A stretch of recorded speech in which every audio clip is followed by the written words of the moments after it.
We are here. We made it. We're on time. We're live. We have audio. We have better audio than we had last week. It's Wednesday. It's 5:30. I know you're confused because it's daylight savings time and you were like, Yeah. how are these guys who can't even pull it together on a regular night going to be on time on this sort of a night? But we pulled it off. I'm Casey with Cascadia Dispatch. This is episode 51 of Prep Talk Live. And joining me, as always, or at least 99.9% of the time, is Tup the Urban Prepper. Tup, what is up? How are you? How is your week? What's been going on?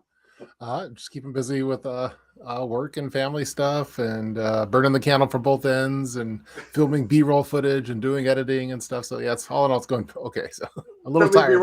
You have your camera crew out there doing that, yeah, and you've it's got kind of doing like a true Hollywood story type thing. We're working on that, so it's kind of evasive. So. Do you think the other channels that we talk about, like, do they have candle burners? Like, do they, like, when we're burning the candle at both ends, do you think they have people to burn the candle for them? They have. I don't know how it operates there. I know they have they have staffs and they have board meetings and teams all that kind of stuff. And committees, stock and all options and stuff. Oh my goodness! Yeah, it's kind of big time. Oh my goodness! Well, welcome in everybody. I'm seeing all the usual. The usual crew is here. Pigs Fly is here. Chuck's here. Pony Girl is here. Mother of Healers is here. We got all kinds of people coming in. I think it's going to be a wonderful show. It's a carryover show from last week. And if you didn't watch last week's episode, how dare you? Go back and watch it. It's on YouTube. It's coming soon to the podcast. We're catching everything up. I uploaded, I think it's like 25 or 30 episodes over this weekend and got them all scheduled out. So they're going to drop one episode a day every weekday for the next like 4 or 5 weeks, I think, to get us all caught up. And then all the new ones are going to be out, and then we'll be on to one a week. So if you enjoy the podcast as opposed to the YouTube, go ahead and subscribe over there. And if I will say this, if you are one of our usual fans and watchers and everything else, and you have access to a podcast platform, you wouldn't mind going and leaving a review on there. We're trying to get a little traction on this whole podcast platform thing, so that would be greatly appreciated. Cool. But yeah, so anyway, so that's what I was up to. I was putting podcasts together for all of us. Nice, excellent.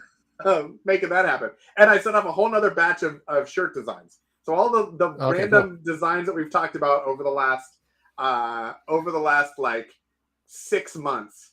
What are some of the better ones? Best prepper in my price range. Yeah, that one is there. Hashtag humble is going to be out there. I did not get 2 tools, 1 tup. Yeah. Because I have to get the image. I have to get your logo. Okay. So that's that. But that about F your PDF. There's been some other good ones. Yeah, F your PDF is going to be on there. I have a list that I put together. I can pull that up. But yeah, there was a bunch of new ones that went out. So I'm looking very much forward to all of those. Yeah, Bougie Prepper. It looks like Chuck wants his Bougie Prepper shirt. Yeah, so. Bougie Prepper is the design is done. We got to get it. I got to get it on a shirt. So that's happening. Rooster Booster. Only Preps. With the OnlyFans sort of an idea. We had that. Drama Magnet. Wow. Look at all this stuff. And Trauma Magnet. Prepper Problems. Yeah, Prepper Problems. Cheap Meat. Yeah, cheap meat. Yeah, cheap meat. And I'm debating about whether we should take the Only Preps logo design and just put that with cheap meat and with Rooster Booster. So it's like Rooster Booster on Only Preps or something like that. You know, that might be. You've been busy. Yeah, you know, you got to keep the marketing side of things. Yeah, all of the things going so that we continue to churn out dozens and dozens of views. That is the entire goal. Yeah. All right, let's see. There was a lot of chatting going on. Yeah, people saying hi for the most part. Yeah, Robin from VA is here. Damien is here. Yeah, the Bougie Prepper shirt. Yes, that is happening. So yeah, I got the design for that. I'm actually going to make like a poster with all the designs on it. That'll be the new part of the new backdrop that we're building out here. So I'll have that. Let's see what is going on. Yes, very excited for that.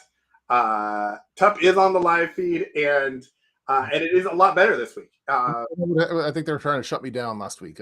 Yeah, So that was, I bought a new USB cable, and I'm on the right internet network, so everything's going smoothly so far. So, and I reset my laptop. Maybe that helped. Yeah, well, I was a little worried that that you were going to need a new microphone.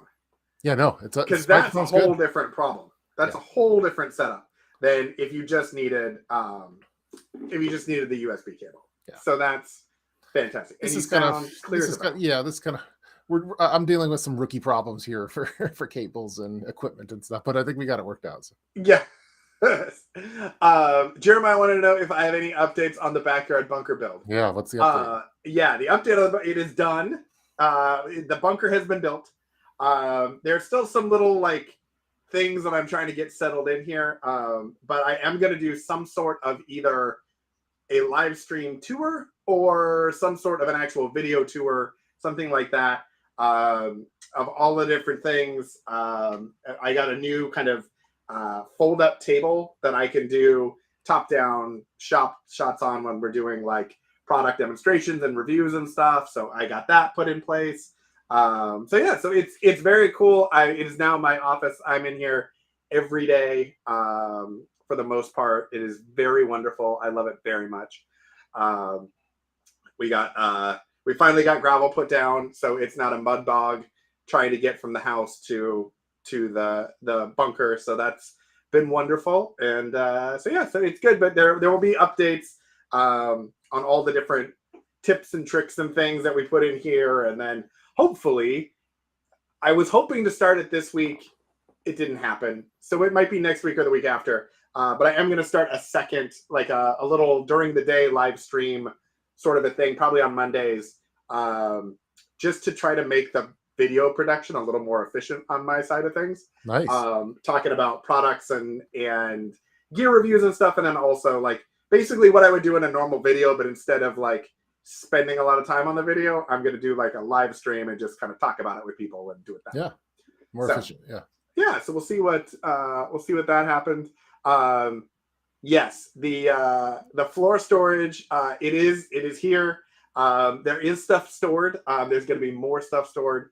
I got to kind of clean them out a little bit. They were open when they were building it, and so they're wet. They got wet, and then there was like a little bit of mud and stuff that got in it during construction. So I got to kind of clean it out and then put everything else in it. But it is wonderful to have them. The contractor did a fantastic job of making sure that they kind of blend in with the floor as much as like handles in the floor can blend in, but there isn't a bunch of ridges or anything. So it looks really, really slick. I'm very excited, very happy about it. Nice. Well, you might have to do like the next time you guys come through Portland or something, we'll do like I'm definitely driving through in July. I know. So, but although we go around Portland, usually we go the Mount Hood route. So that's usually our route. We'll meet up at the mountains. We'll have a touch point. What I'm gonna love is if you are driving through Portland the time that we're driving up to Seattle in July. Yeah, that would be fantastic. We could meet like we'll on wave each other in like Olympia or something. It'd be like, hey. Yeah. Total random look, Chehalis or someplace. Yeah, exactly. Also, quick, just let's do just a quick poll of the chat. We got a comment last week from someone who was listening to our podcast. They were very excited about the topic, and they were very annoyed that we talked at the beginning. They wanted us to just get right to the point. Oh, I didn't see that. I don't know if I saw that one. And I feel like part of our charm is our banter. Yeah. Like that's what makes us us. So just quick to the chat. Like, should we just jump in and do topics, or should we banter? Side note, if you say we should just do topics, we're not going to do that. We're going to continue to banter. You'll just probably need to find a different podcast. But yeah, well, oftentimes like we get here right on time, and then we say, hey, hi, let's go live, and then so there is just this kind of natural banter that happens. Is there ever a point? Chuck came through with, okay, so that's going on the list of the next t-shirt designs. Is there ever a point? Yeah. No, there isn't. It's just because we enjoy each other and have fun. Yeah, I enjoy the spontaneity and all that kind of stuff. I think it's fun, and usually the best moments happen during random thoughts that we have that go off script. So Tactical Chickens did not come from a planned script. Yeah, That no. just All these T-shirt logos and brands and stuff that you have, those are all from banter. So exactly. yeah. Yeah, the prosthetic leg EDC did not come Yeah, no. from just That wasn't in the script. Yeah. That wasn't. Maybe what we need is like hashtag banter. Yeah. Like that maybe needs to be a shirt design too. But we do have a topic though. I know we do. Pets and preppers who love them. Yes, which is the same topic we had last week. Yeah, but we dove into it. There was a lot to go into. So yeah, exactly. Yeah, no, I was going to say that my dog. I think I was saying last week I have one dog that hates me and it doesn't trust me. But I've been making slow progress with it over the last week, which is a big deal because we've had the dog for I don't know, almost 2 years. So and it still doesn't like me, but it started. It let me pet it one time because it's addicted to squeezing its muzzle. Basically it likes that, and so then after I squeezed the muzzle and she let me do that, then I pet her and she let me do that for a couple seconds. So there's some progress made, but again, if it's the apocalypse, like that dog's not going to be exactly the one with me, that's if you don't ingratiate problem. Yourself to the people with the bug out vehicles, you're not coming along for the ride. I don't think she's not gonna make the final cut. I don't think so. No, so she needs to. I think she knows that. So now I have a question. It sounds like you're doing a lot of training for this dog. Are you making a PDF of how to prepare your pet for the apocalypse? I probably should. I haven't started any PDF for the dogs yet. It's mainly just making sure that like what we do have, our stashes and stuff are in good shape, and I haven't forgotten about. Because there's so many different things when you have like your home preps and all the things in your house, and like sometimes you'll forget to, you'll have some dog food or something that's 8 years old or something like that in there. So I was just thinking about. It'll come back to me. But you were talking about your stashes and everything. Did you see Canadian Prepper? He put out like a little animated video last week. Oh, cool. I didn't see it. It was like an Instagram reel or something, but it was about expiration dates of medications and things. Yep. And it was just interesting because he found, I'm sure there's other people who found it, but there was some sort of Department of Defense document or something that talked about this extended shelf life plan that they had put in place or something. And it made it so that like Tylenol, don't quote me on this, anyone, because I don't remember, but I'm giving you an example, whatever. It was like 10 years, or it was like 142 months or something. Beyond the expiration date was 90% potency. Oh, wow. And so it was interesting because as we talk about like all the preps and cycling through and everything else, that is something that I was like, oh, okay, well, that makes me feel a lot better about, all the random medications that we have and things like dog and cat food that you might have that's extra that, says it's supposed to be used at a certain point. Like you might be able to use that for even longer or something like that. Yeah, I think, well, if all else fails, I could always go the full spectrum survival route and start growing rats to feed the dogs. We'll be bugging out and I'll be like the Pied Piper with rats, and that's going to be my dog feed, I guess. Yeah, exactly.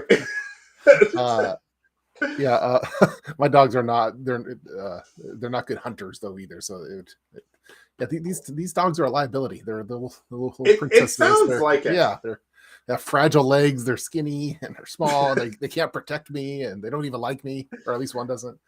I think I'd be more comfortable taking like a 10-year-old Tylenol than like 10-year-old heart medicine though. So I don't know. I need to check out that reel then. Yeah, the examples he gave were like Benadryl and Tylenol, the radiation pills, the potassium iodide. So that was one. Yeah, exactly. Which I just got that the other day, actually. I don't know why. It's one of those things I feel like as a prepper person, like you get to this threshold where like you've got a full prepper. You have to have it, but like, do you really have to have it? I don't know. But I remember. I have it for the whole family. So and I've had it for a while. But I remember during like the Fukushima stuff over in Japan, that I had some preppers. Start taking the potassium iodine now. Listen to me. And I'm glad I did it at the time, even though it was at the time there was concerns about it, and like I didn't want to have radioactive tuna fish from the Pacific Ocean or anything. But but I do have some of that, and I feel like I'll use it as only when you're absolutely sure. So yeah, exactly. Only when there is a radioactive. Yeah, but someone was like, I mean, wanted me to take it immediately, and I had a local friend too that was like, dude, you gotta take it like right now. And I'm like, no, I'm not taking it. Yeah, exactly. Like, I don't eat that much sushi. I don't need to worry about radioactive salmon or anything. Regular Star did a regular. So Canadian Prepper, we were the bad boys of prepping because we had TikToks. For a while. Before it was cool. Canadian Prepper came on, and his production team have just taken over TikTok. And now Regular Star has also, I think, put his production team on, and he's putting out TikToks all the time. And he had one about potassium iodide the other day too. Yep. Yeah, I saw one that he did on, like, he didn't trust the Bic lighter in a survival situation and wanted to go with the ferrocerium rod. I still do the Bic lighter stuff. So. Yeah, Bic lighters are urban. The striker rods are for rural scenarios. So. Yeah, he always has an interesting perspective on just preparedness and survival stuff. I believe he's somehow, like, I don't know if he's actually like a forest firefighter or if he's like in the forest service or something. Yeah. I feel like he's somehow connected there. I don't know a ton of his backstory, but he always has a lot of like lumber and timber and forest references in a lot of his stuff. But he's had some really interesting kind of like survival, I would say, quasi-military sort of things around like the type of watch you should wear and some of that sort of stuff. I was like, those are really cool little tips. Yeah.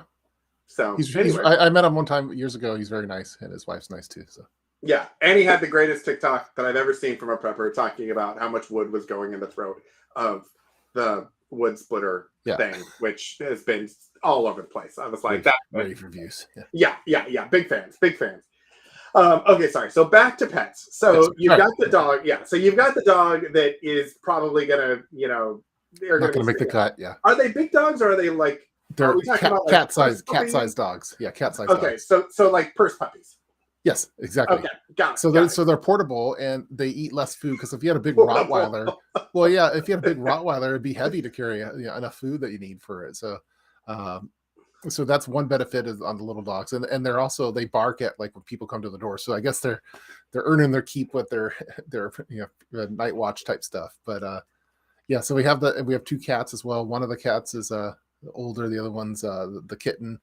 And I don't know if they're going to make the cut. The kittens, we have a rocky relationship too. So yeah, it seems like you have a lot of animals that dislike you. I feel like it's not the Taylor Swift lyric. You're the problem. It's you. Well, I didn't want a cat, but then my wife got one for my daughter's birthday, and so it was kind of forced on me. So I did. So it's always been kind of a bone of contention, and so this cat knows that I didn't want it because it's like a 15-year commitment for this, and I didn't want a cat because I prefer dogs. And anyway, the cat I think sensed that I had negative energy and was kind of always trying to butter me up and stuff like that. And so he started. But then I don't know if I told you this, but he's been at like 4 to 5 a.m. Because I'm pretty tall, so my feet always stick out beyond the blankets. And he just decides at 4 or 5 a.m. he's just going to attack my feet with his claws. And it's like, that gets you kicked out of the team, the bug out team. Yeah, exactly. That you know what? You're on your own. You go find your own rats. It's you versus the zombies because that's not happening. But he's been messing me with it like that for a while now. So it's a problem. So there's two pets I think that have made the cut. My dog, with the dog that likes me, and the cat that's the older cat that's a little bit more well behaved. So and the fish, the fish are goners. So that's like that's initial protein. You just leave the fish to the cat. To the kitten and the dog that are leaving. Like here's a head start on your provisions. Enjoy the fish. We're out of here. And good luck and Godspeed. Yeah, plenty of water for it. But and then if they could actually catch one, some of the fish are pretty big. We have this big eel that's like the size of my arm, so it's huge. So that'd be. Is it possible that the cat doesn't like you because it knows you didn't want it? And is it possible that dogs don't like you because they think you like the cats? I think the dogs know that I'm a dog. Dogs know dog people, I think. Do we just need like some family therapy here? Like we're bringing like Caesar Milan and the cat guy that I can't remember his name, but he had like the show on TLC and he has like the dark ace. I know who you're talking about. Jackson Galaxy. Jackson, yeah. We'll get them together and help bridge the gap. Maybe the fish could play a role as well. I don't know. They could be like Switzerland. Yeah. Yeah, so I'm looking at some of the comments too as they're coming in. Yeah, it's a tough situation because for a lot of people, your pets are they're like family members. Some people that don't have kids, for example, like their animals are their kids, and so they're part of their buck out plans or part of their emergency evacuation. But it's tough, like if your dog doesn't even like you, type thing. So, and the big dogs, there's like different struggles that you would have with a big dog versus a little dog too, or cats, because cats aren't going to like follow you as you're going down the road. They're going to do their own thing. So the eel whisperer. Yeah. I got the eel for an anniversary present for my wife because she likes this one particular type of eel. Someone says, "Do you get along with any of your pets?" Yes, I get the one. I got one dog that loves me because I got the dog from California, flew it up. We got it special order from California. I flew down there to pick up this dog and brought it back on the plane, so it likes me. And then the cat likes me too. Although the cat was actually all these the cat was a trick because at one point, this is years back when we first got it, but we had a rodent problem, and so we had these rats, and they were like big rats, and so my wife's like, "Well, we need a cat so we could so we could kill the rats." And then she didn't. I'm like, "Okay, that's a good idea."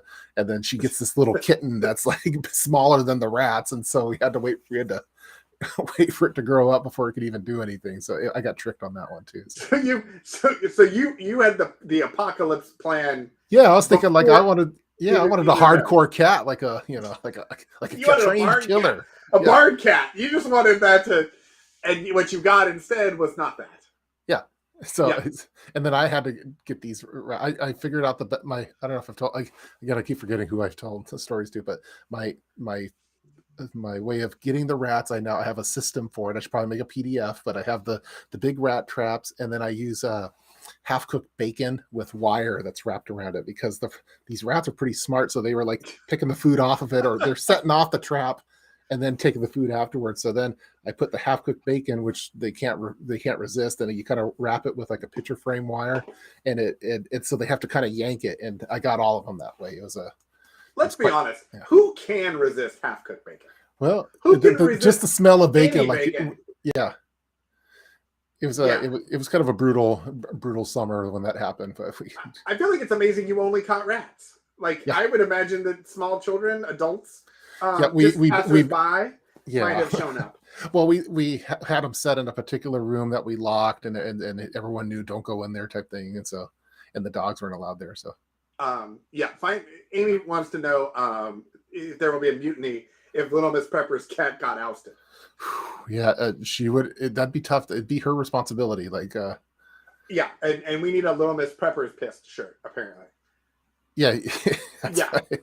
I feel like she 100%. Would be that's her cat, and the cat loves her, and she could do anything. She could the older cat they're both really good with the kids, and there's one time where Little Miss Prepper was more of a toddler, and I was in the restroom, and I hear the cat screaming, and I'm like, it's yowling and everything. I'm like, oh, what's going on? And so I go out to the dining room, and Little Miss Prepper's holding the cat by the tail. She's just a toddler, and the cat's flailing around, but it will not hurt her though, no matter what. So I had to tell her not to do that. But the cat is like very protective, not protective, but would never hurt the kids, no matter, even if they yank their tail later.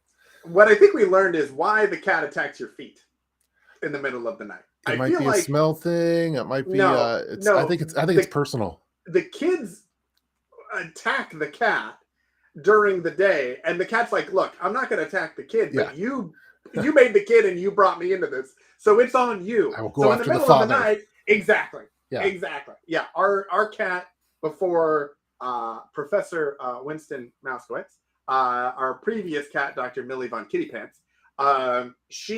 We had her before kids, and then we brought kids in, and she would never, ever, ever do anything to the kids. The kids could WWE drop elbows on her and stuff, and she wouldn't do that. But then she would either later on would either take a swipe at us, or she would poop on a blanket or something. She would go after us and let us know that she was not thrilled with the previous behavior that she had been enduring. So it was payback. Yeah, exactly. Yeah, so, I do think that dogs are for preppers. A dog is a better prepper companion than I know that you're a cat family, but I'm trying to think in a survival situation like that. I don't know what the cat's going to bring to the table. The cat's going to bring nothing to the table. Yeah. The cat is going to be potentially an emotional support cat, which it's currently like it is technically an emotional support cat for some of our family, but in reality, like that's what it's going to do. It's not going to like hunt for us or be a guard cat or anything like that. Yeah. It is just going to make certain members of our family feel a little bit more relaxed. And there's a part of me that would, the dog aspect from a preparedness standpoint makes a lot of sense. I am not at all a dog person in the maintenance or operation of a dog. I don't have any interest in picking up poop or any of that. Dogs that smell, they don't get bathed, like that. No. That is not. That's too much maintenance for me.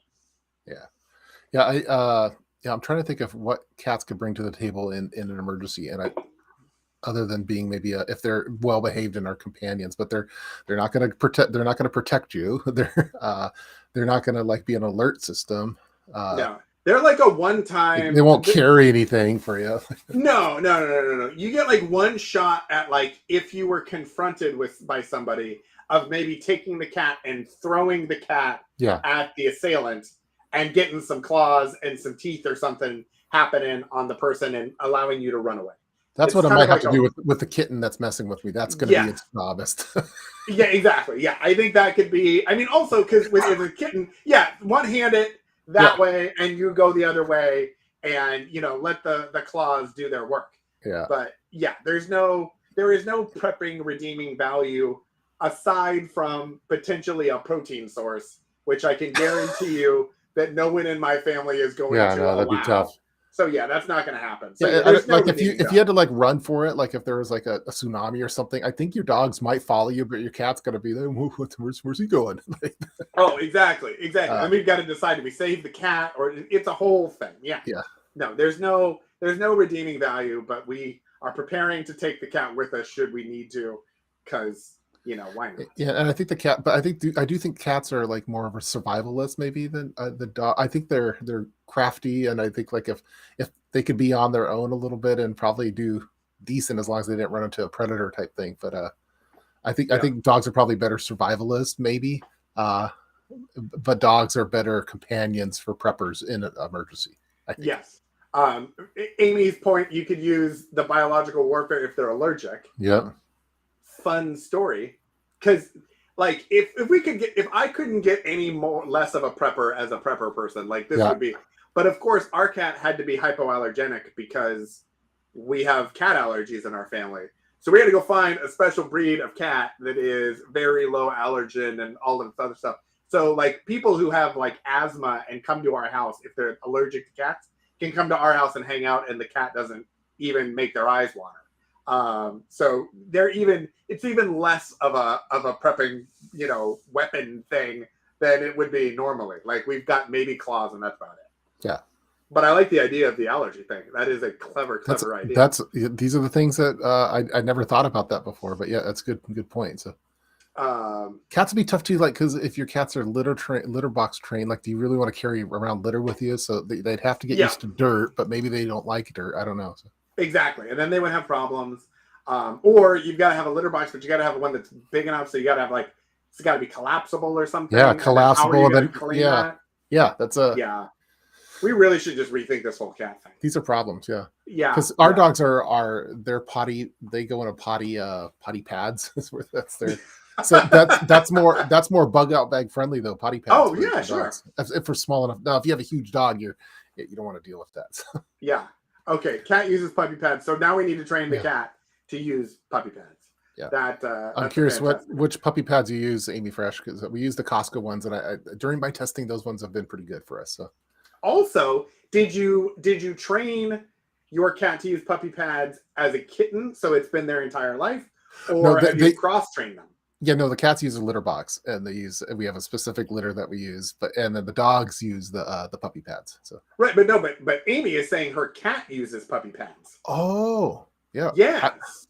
I would love to teach the cats how to use the regular toilets because I've seen other people do that, and it seems that's the way to go.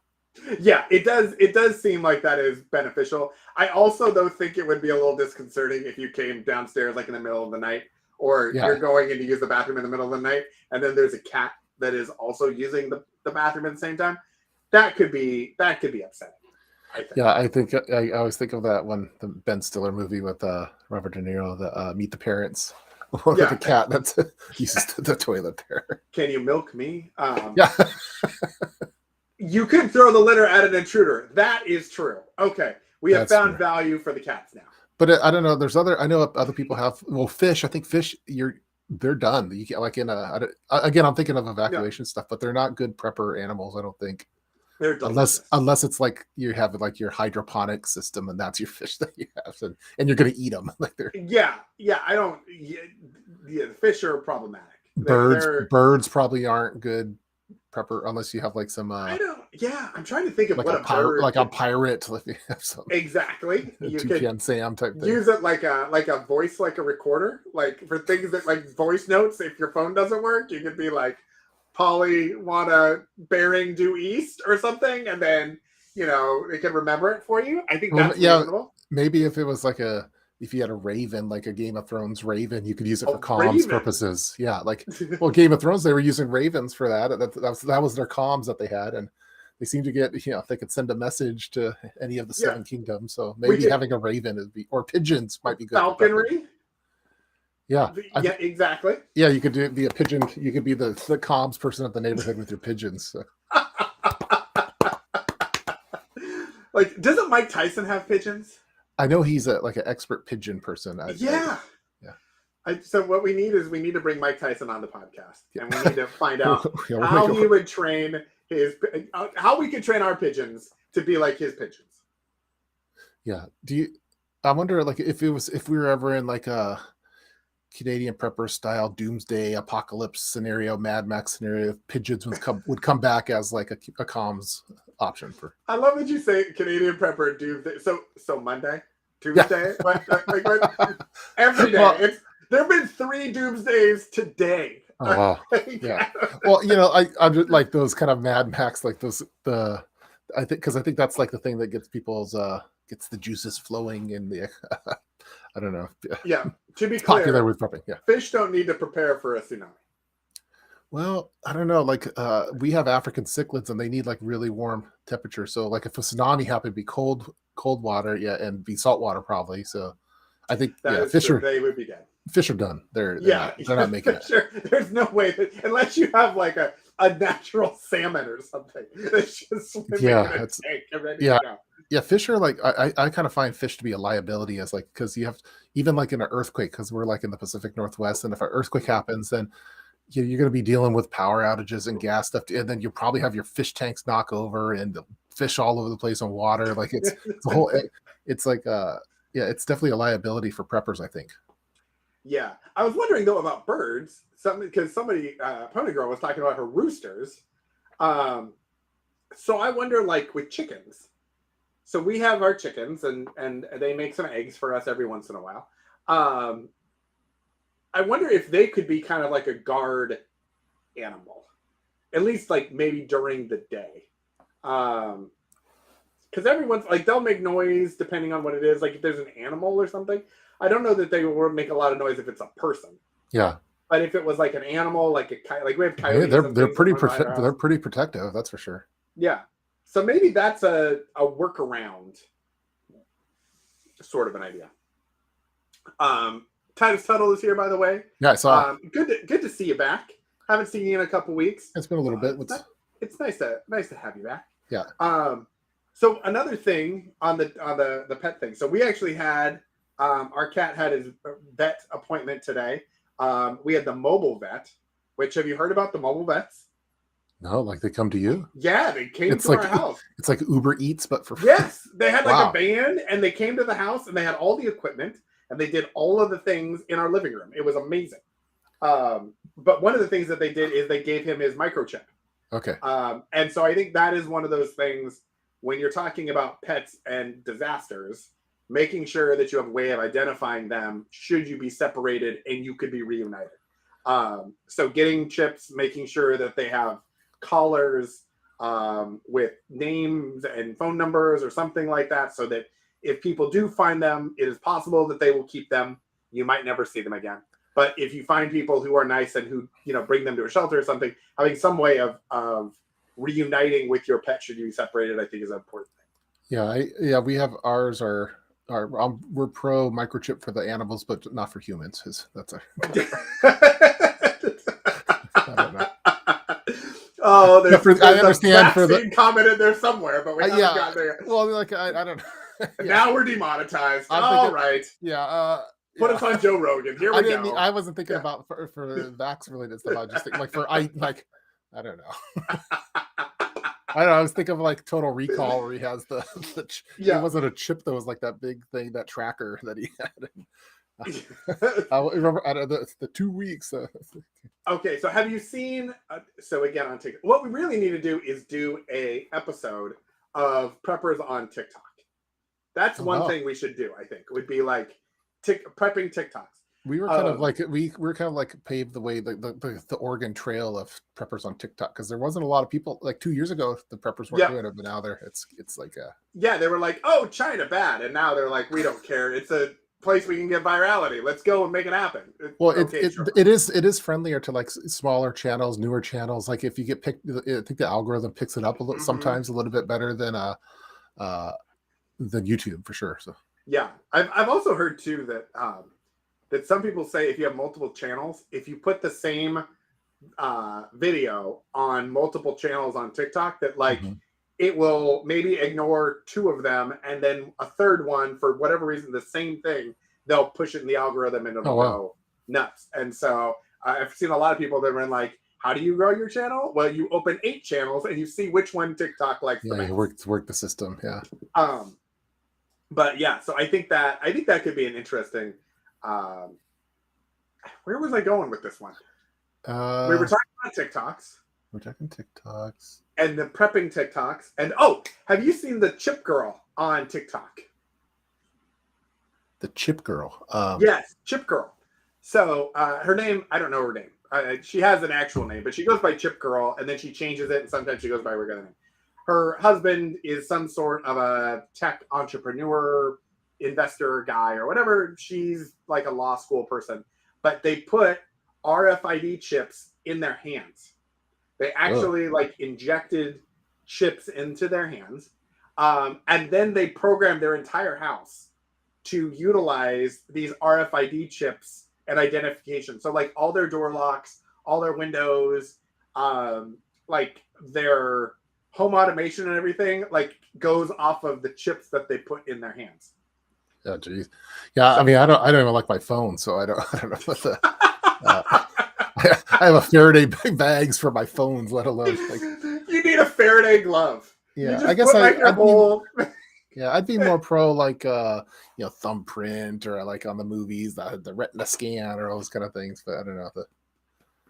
But yeah, I saw that we had a Facebook comment. We do. We have a Facebook, and so we should take it because we should. Yeah, that gets priority. We're very excited. We're more of a YouTube comment section. Yeah. I mean, for the most part, we broadcast everywhere. We're on Twitch, we're on YouTube, we're on Twitter, we're on Facebook, and everything else.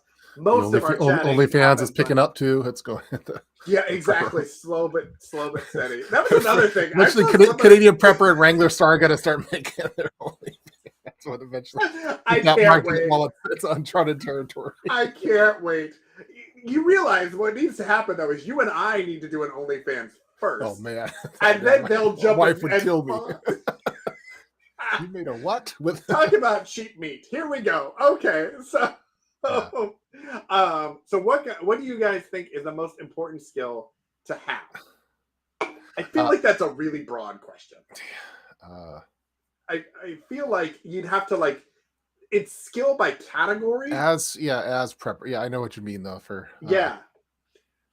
Well, I think the most important skills for me is if you're talking pure prep, the Mount Rushmore of skills, I think are medical skills, probably tactical self-defense type skills, comm skills, and then probably gardening, food related type stuff. I think if you have if you have like a prepping group and you have someone that has each one of those things, you probably have a pretty strong group, because you have someone that could make food, someone that could that if you're injured, they know how to do that kind of stuff. You have like you got Rambo in there to help protect you, and then you have like your way of communicating with the world person. So I that's probably pretty good skills, I think. I like that. I would maybe almost say research is like the most important skill, because you're going to have to figure out all of these other skills. And so you need to be able to know how to go and not only identify what skills you have weaknesses in and which ones you don't, but like where to find how to learn about all of those skills. Because there really is, like, you could put hunting in there, you could put, construction and engineering, because you're going to have to build shelters. And I think there's like specialized like there's different trades. Like I think we talked about it before, that there's a book called Durable Trades, where he goes through like the 50 most durable trades through any kind of hardship or any kind of times and stuff. So like even being a welder might be real beneficial, or being who knows on what the kind of emergency is. But I think for me, like in general, I think the Mount Rushmore of skills are, like, it looks like Damien put it too: food, medical security, and comps. I agree with that. And t-shirt design. And t-shirt design. And then someone else said the ability to abandon the ability to abandon your pets is the ability to abandon your pets. The number one skill. Yeah, exactly. That's Jamie. Jamie. PETA is calling you right now. In fact, they're on the other line. I would recommend that you give them a call, because they have some things they want to discuss with you. RV menagerie, negotiation, strategy, communication. I would say yes. I think there's also potentially a slight difference in prepping urban scenario versus prepping rural scenario skills. Because things like negotiation and strategy and stuff is going to look different in an urban setting, where you might have civil unrest. You're going to have more of maybe a mob mentality or things like that, versus out in the open plains, where you're trying to, stay alive and set boundaries and perimeters and that sort of stuff. I think the problem with a lot of those skilled people, like of the Mount Rushmore, is that they usually have different personalities that might not mesh with each other. Like the gardener food person might not mesh with the tactical commando guy. Like so. So that's a little tough one. Steve, we lost our gardener. Right, just calm down. Someone said, who within your families has the more favorable demeanor in emergency situations? That's definitely me. My wife is will drop F-bombs and all sorts of stuff. So I would say it depends on the emergency. Because my wife does a really good job of like staying calm and all that sort of stuff. But I also think, like, if it's a kid emergency, like some medical thing happened with the kid or something, she is far less squeamish than I am. You're squeamish. Okay. I don't like. I had to give blood today to do some tests for my physical. I was supposed to have a colonoscopy earlier this week, and so I was going to do like a whole thing on like, hey everyone, make sure that you get your screenings done. We got that poop joke in for this live stream. Yeah, exactly. Yeah. I've got a lot of poop jokes actually. But it got rescheduled because I have a cough, and so I didn't want to go under anesthesia with a cough. It's not COVID, but it's a cough nonetheless. But I had to get some blood work done, and so I have a very rough track record with blood draws. Sometimes they go very well, and sometimes I will redecorate the exam room. And so that tends to be a thing. I didn't know that.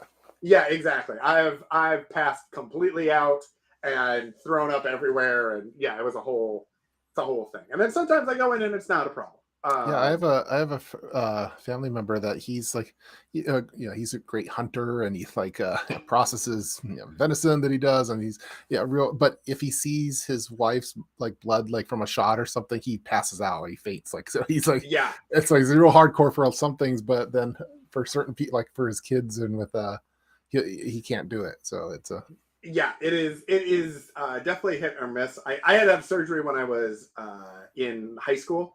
Mm-hmm. And it was the first time I was like giving blood and doing all that stuff.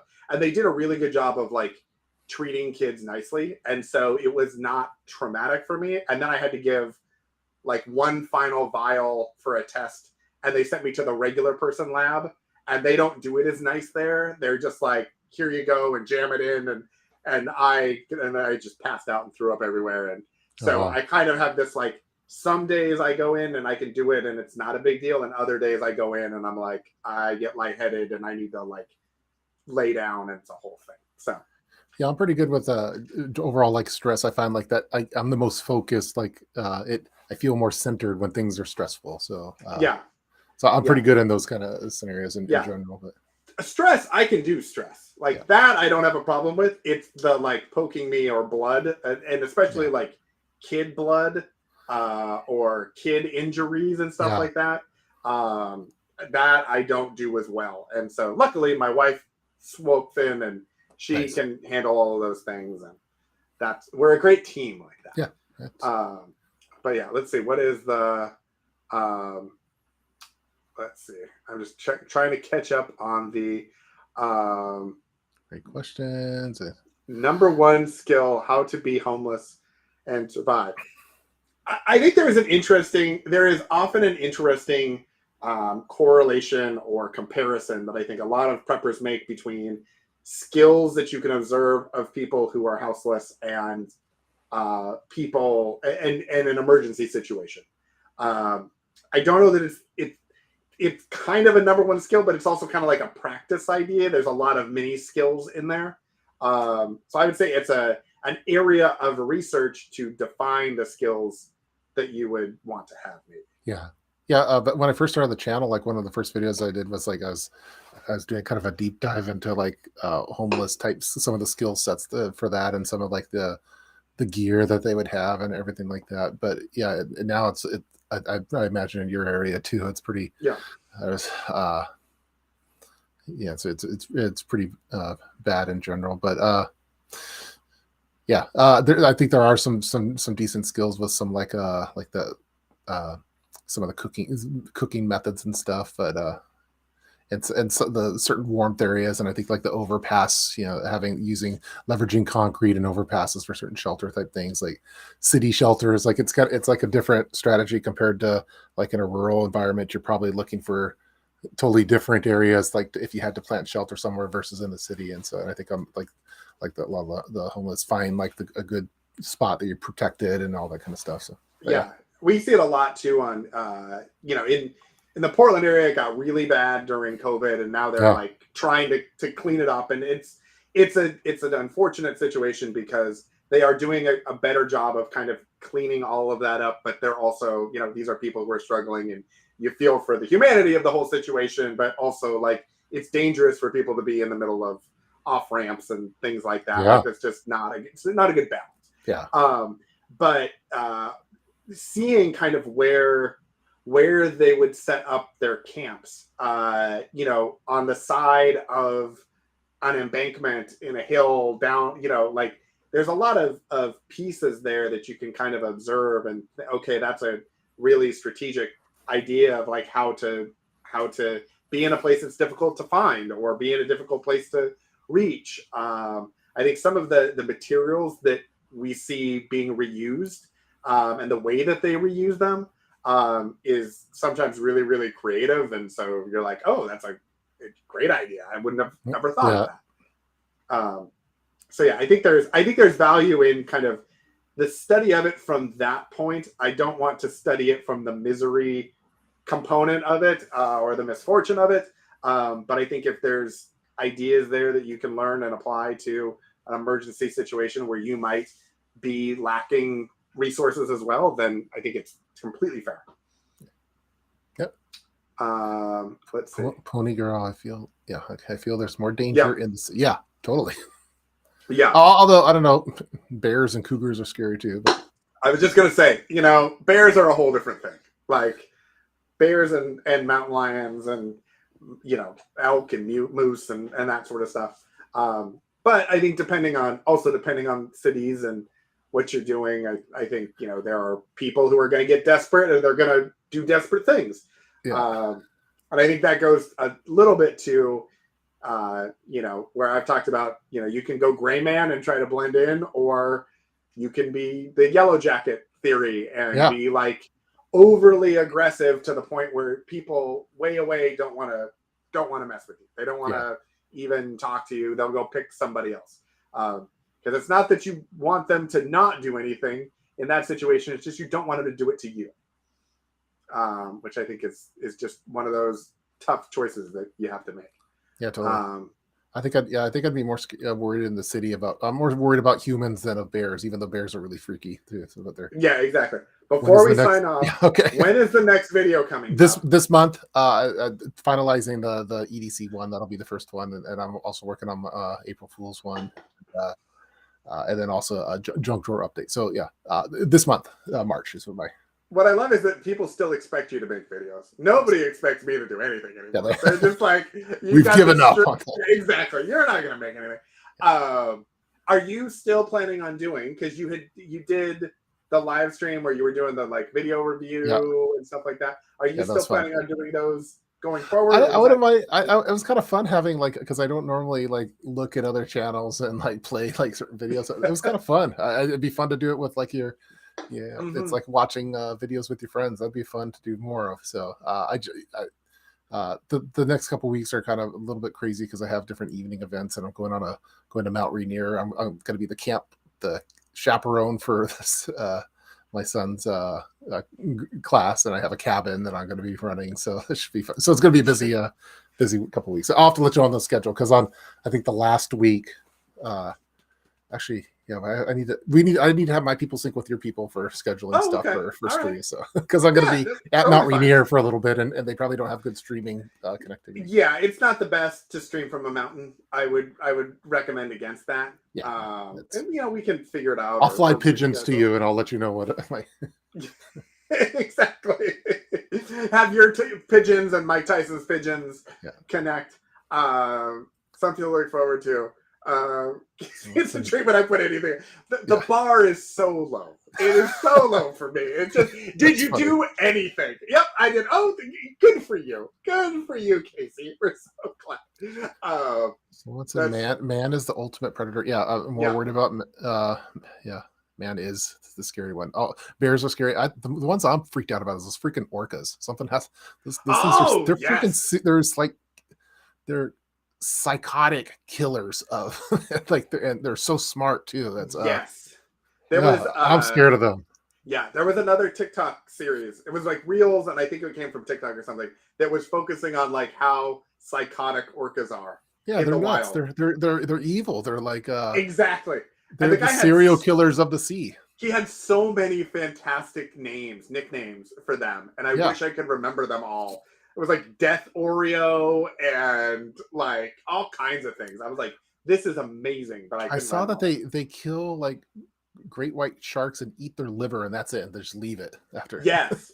Or they'll like beat up like rays and seals. Yeah, I saw them just flip the seal up. Yeah, they'll flip the seal like 80 feet in the air just to watch it and do it and have a laugh with their friends about it. And yeah, exactly. Or they make like the wave together where they see there's a seal there. Let's all go underneath it at the same time and break it up. And on the ice the ice floe. That's crazy. Yeah, they are menacing. They are. Yeah, someone said orcas are the humans of the sea. They are. Yeah, exactly. Let's see. Yeah, Mount Rainier is not famous for its Wi-Fi. No, it's poor Wi-Fi signal. Yeah, I would say definitely not a thing. Let's see if there's any other comments that we were missing. I know there's been a lot of. Yeah, it's been pretty nice and active. This was. Yeah, I think this was. I think we did a good job. Yeah, I think we did. I think we nailed it. It was we went almost a whole hour. Well, I canceled the piano lesson for this evening, so that helped out for it. Good priorities. Yeah. So, but again, I'll have my people sync with your people on the scheduling stuff. So, all right, we'll do that, and that's next week, right? I'm going to let's see. And which specific cabin are you going to? If you can just let everybody on the internet. I'll let everyone know. Yeah, I'll let everyone know the GPS location of it, so they can show up. Just text. Have your people send your pigeon to me with the approximate dates or whatever. We'll figure that out. Hope they don't make Orca AI. Yeah, it's ChatGPT of the sea. Yeah, Those, man, they're freaky. Like, it makes me not want to go out to the Puget Sound. Like, even having fun there, because everyone always, oh, they've never attacked a human in the wild or That whatever. we But know of. That yeah, we, but when they even do, it's going to be like it's that once they realize that we're tasty, they're exactly. They like, they just batted Timmy around for 5 hours, so Timmy yeah. didn't make it home. But we don't know what happened to Timmy. But And there was one orca, like the one that they kept moving from different aquarium to aquarium. He's like responsible for a lot of like the human deaths, I think, in captivity. But yeah, what was like I feel that one's bad name? for all the They orcas in shouldn't be in captivity. there. Yeah, they Yeah, should. that's a whole different thing. Like her fin all gets all like sad and everything too. Like Yeah, and they're like in isolation and like, yeah, I would if I was, I'd probably take it out on anything I could find. I yeah, would take my aggression out on. That's for sure. yeah, Yeah, blackfish. blackfish. Yeah, that's it. Yeah, Yeah, yeah. That's just. I'm glad that like we are moving as a society away from yeah. orcas Get rid and of those captivity. orcas out of the. Yeah, It's just not a good thing. yeah. They should have got rid of. They should have got rid of them completely after. What was that one movie for the Free Willy? Free Willy? Free Willy should Yeah. have. That should have been the end of it. Because Yeah, exactly. They should have just all gone up over the rock wall thing. Spoiler alert. Yeah. Like Willie did. But all right, everybody. Well, I think we did we're pretty gonna good. wrap it up. I think it was fantastic. We did a great job. We even kept on topic for the most part. We talked about animals. We really did. We're getting better at this. We're kind of I'm gonna pop my collar a little bit. We did exactly 51 episodes in, and we sound a little bit more almost like a podcast. My eyes hurting though for this light. It's just killing me. It's but you sound great. So thank you. The new USB cable it really helped out. So anyway, thanks everybody for joining. We appreciate it. If you haven't already, go ahead, hit the like button, hit the subscribe button if you're new. If you're already older, we already know you. We assume you've already subscribed. If you haven't, how dare you? Make sure you hit the subscribe on the way out. If you are a big fan of podcasts, or you prefer podcasts, or you know somebody who likes podcasts, we are on all the podcast platforms, and we are delivering new episodes now every day for the next several weeks. Getting the backlog out. Nice. I think episode 14 or 15 came out today. And then I have all the way to 50 loaded in. So there'll be 51 will go in, and that'll be like mid-April, which come out. But go ahead and leave us a 5-star review over there. Yeah. That would be super helpful for letting people know that we actually have a podcast as well as the live stream. Be mindful of Tup's videos that are coming out at some point in the next month. And my new mystery live stream, which will happen one of these days, probably on a Monday, either next Monday or the Monday after. So, sounds great. Anyway, thanks everybody, and we'll talk to you next week. Bye. See ya.